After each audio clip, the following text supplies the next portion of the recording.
বহিৰাজ্যত কৰ্মৰত অসমীয়াৰ সৈতে শোকাবহ ঘটনা হ'লে অসম চৰকাৰে ল'ব এতিয়া দায়িত্ব। মুখ্যমন্ত্ৰীয়ে কৰিছে এটা বৃহৎ ঘোষণা। হয়, এতিয়াৰ পৰা বহিৰাজ্যজনিক অসমৰ অসমীয়া যুৱক অসমীয়া লোকৰ সৈতে শোকাবহ ঘটনা হয়, অসম চৰকাৰে তাৰ দায়িত্ব ল'ব। বহিৰাজ্যত কৰ্মৰত অসমীয়াৰ মৃত্যু হ'লে চৰকাৰে ল'ব দায়িত্ব। এই কথা ঘোষণা কৰিছে ৰাজ্যৰ মুখ্যমন্ত্ৰীগৰাকীয়ে। বহিৰাজ্যত অধ্যয়নৰত ছাত্ৰ ছাত্ৰীৰ বাবেও এই আঁচনি যুগুত কৰা হৈছে। চৰকাৰে সসন্মানেৰে স্বগৃহলৈ আনিব মৃতদেহ।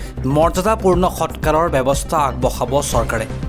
অসম চৰকাৰে মুকলি কৰিছে শ্ৰদ্ধাঞ্জলি আঁচনি। অসম আৰক্ষীৰ বিশেষ বিভাগে চোৱা চিতা কৰিব এই আঁচনি। এনে অনাকাংক্ষিক বিপদত পৰিলেই ডায়েল কৰক 112। অসম আৰক্ষীৰ বিশেষ বিভাগে এই ব্যৱস্থা গ্ৰহণ কৰিব।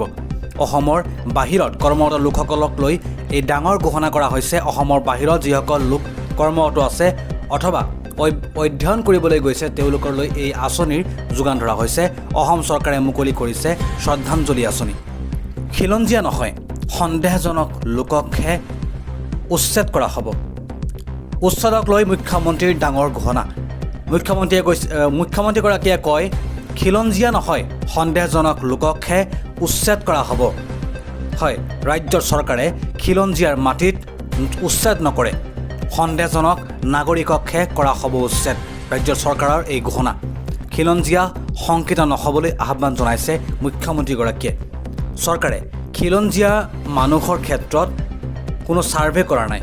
বিভিন্ন স্থানৰ পৰা অহা মানুহক লৈ এই জৰীপ কৰা হ'ব। মহানগৰীত জনগাঁথনি সলনি কৰা লোকৰ বিৰুদ্ধে চলিব অভিযান।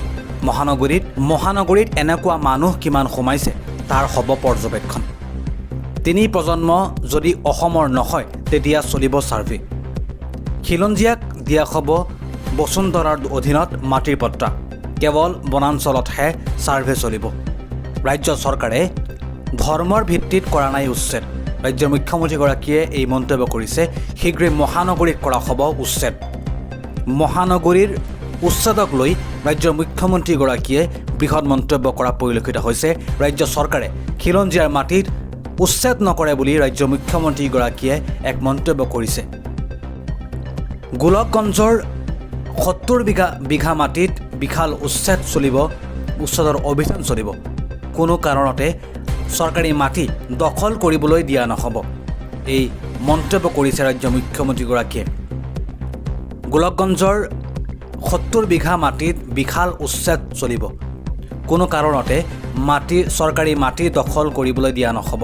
এফালৰ পৰা ভাঙি দিয়া হ'ব বেদখলকাৰীৰ ঘৰ। বিশাল মৰাপাট কলৰ খেতিৰে দখল কৰিছিল মাটি। আগমনী ৰাজহ চক্ৰ বিষয়াৰ নেতৃত্বত দিয়া উচ্ছেদ অভিযান চলিব। কোনো কাৰণতে বেদখলকাৰীক ৰেহাই দিয়া নহ'ব।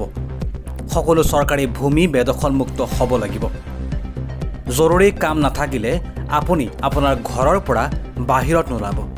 অন্ধকাৰচ্ছন্ন হৈ পৰিছে এতিয়া সমগ্ৰ ৰাজ্যৰ আকাশ। হয়, আগন্তুক 3 ঘণ্টাত 80 কিলোমিটাৰ বেগত আহিব পাৰে ধুমুহা। জৰুৰী কাম নাথাকিলে ঘৰৰ পৰা আপুনি বাহিৰলৈ নোলাব। এই আহ্বান জনোৱা হৈছে। ৰাজ্যত প্ৰচণ্ড ধুমুহা বৰষুণৰ তাণ্ডৱ চলাৰ এক সম্ভাৱনা প্ৰকাশ কৰিছে। মহানগৰীত অন্ধকাৰচ্ছন্ন আকাশ। কেইবাখনো জিলাত জাৰি কৰা হৈছে এলাৰ্ট। মহানগৰীকে ধৰি বিভিন্ন ঠাইত প্ৰচণ্ড বৰষুণৰ সম্ভাৱনা আছে। বতৰ বিজ্ঞান কেন্দ্ৰই জাৰি কৰিছে এলাৰ্ট। হয়, ৰাজ্যৰ বতৰ বিজ্ঞান কেন্দ্ৰই এলাৰ্ট জাৰি কৰিছে। বতৰ বিজ্ঞান কেন্দ্ৰই এলাৰ্ট জাৰি কৰিছে যে জৰুৰী কাম নাথাকিলে আপুনি আপোনাৰ ঘৰৰ পৰা বাহিৰলৈ নোলাব। প্ৰতি ঘণ্টাত 60ৰ পৰা 80 কিলোমিটাৰ বেগত আহিব পাৰে ধুমুহা। নামনি আৰু উজনি অসমত অধিক ভয়াৱহ হ'ব পৰিস্থিতি। জাৰি কৰা হৈছে হাই এলাৰ্ট। হয়, বতৰ বিজ্ঞান কেন্দ্ৰই হাই এলাৰ্ট জাৰি কৰিছে। কোনো গেৰাণ্টি অবিহনে আপোনাক ঘৰ নিৰ্মাণ কৰিবলৈ চৰকাৰে দিব 30 লাখ টকাৰ ঋণ। হয়, যদি আপোনাক ঘৰ বনাবলৈ ঋণৰ প্ৰয়োজন হৈছে তেনেহ'লে আপুনিও এতিয়া লাভ কৰিব 30 লাখ টকা পৰ্যন্ত ঋণৰ সুবিধা কোনো গেৰাণ্টি অবিহনে। ঘৰ নিৰ্মাণৰ বাবে আপোনাক চৰকাৰে দিব 30 লাখ টকাৰ ঋণৰ সুবিধা। আপোন ঘৰ আঁচনিৰ বাবে বেংকৰ পৰা লাভ কৰিব 30 লাখ টকাৰ ঋণৰ সুবিধা। নালাগে কোনো গেৰেণ্টি। হয়, ৰাষ্ট্ৰীয় স্বাস্থ্য অভিযান আৰু সমগ্ৰ শিক্ষা অভিযান APGCL, AEGCLক লৈ এই সুবিধা দিয়া হৈছে। ৰাজ্য চৰকাৰৰ কৰ্মচাৰীৰ দৰে এইসকল কৰ্মচাৰীয়েও লাভ কৰিব এই সুবিধা। কৰ্মচাৰীসকলে আপোন ঘৰ আঁচনিৰ জৰিয়তে এই ঋণৰ সুবিধা লাভ কৰিব। ঠিকাভিত্তিক কৰ্মচাৰীয়েও এই সুবিধা লাভ কৰিবলৈ সক্ষম হ'ব। কোনো বন্ধকী অবিহনে এই দুয়োটা ঋণ লাভ কৰিব। মুখ্যমন্ত্ৰী ডক্টৰ হিমন্ত বিশ্ব শৰ্মাই এই ডাঙৰ ঘোষণা কৰা পৰিলক্ষিত হৈছে। ঘৰ নিৰ্মাণৰ বাবে আপোনাক চৰকাৰে দিব 30 লাখ টকাৰ ঋণৰ সুবিধা। আপোন ঘৰ আঁচনিৰ বাবে বেংকৰ পৰা লাভ কৰিব 30 লাখ টকাৰ সুবিধা। কোনো গেৰাণ্টি অবিহনে এই সুবিধা, এই টকাৰ ঋণ সুবিধা আপুনি লাভ কৰিব। ৰাষ্ট্ৰীয় স্বাস্থ্য অভিযান আৰু সমগ্ৰ শিক্ষা অভিযান APGCL, AEGCLক লৈ এই সুবিধা প্ৰদান কৰা হ'ব। লগতে ঠিকাভিত্তিক কৰ্মচাৰীৰ বাবেও এই সুবিধা প্ৰদান কৰা হ'ব।